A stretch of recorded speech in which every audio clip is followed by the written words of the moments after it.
Good afternoon, my dear brothers and sisters. If we are to see the life of Jesus, He never missed a chance in His life.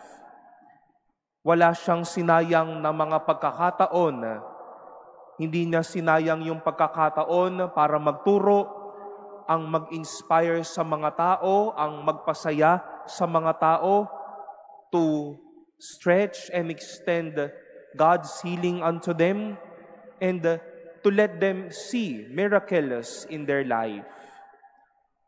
And one story of a not missed chance by Jesus was the gospel we've just heard today. Though with the eyes of the Pharisees looking intently at Him to see if He will heal that man with a withered hand on the Sabbath, Jesus nonetheless never missed the chance to extend the healing and the blessing to that person. But sadly, the Pharisees missed the chance to be a neighbor. But Jesus, on the one hand, embraced that moment. Hindi niya sinayang ang pagkakataon para mapagaling ang taong iyon. My dear brothers and sisters, in a very like manner, we will be in front of an emergency or a need almost every day.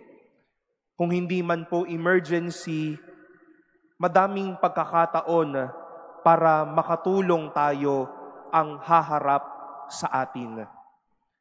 There will be many chances, as the Lord said, to do good rather than evil, to restore life rather than destroy it.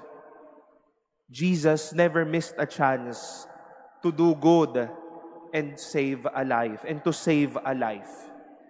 Never was a moment that He despised helping and being good to others. Wala siyang sinayang na pagkakataon, wala siyang sinayang na panahon para maging mabuti. It is a reminder on our end that it's not another day, another lait. Another day, another away. Another day, another sumbat. Another day, another toxicity, another pain, another kill to one's life. But rather, it's another day and another chance to be better. Another day, another chance to be good. Another day, or even maybe today, a chance to share God's life to others. Jesus never missed a chance.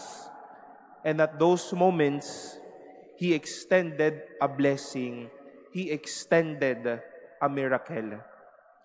Haharap po tayo sa mga pagkakataon at karanasan. Ang ipadama po sana natin, hindi yung bigat ng sakit, kundi ang lalim ng pag-ibig at paghihilom sa buhay.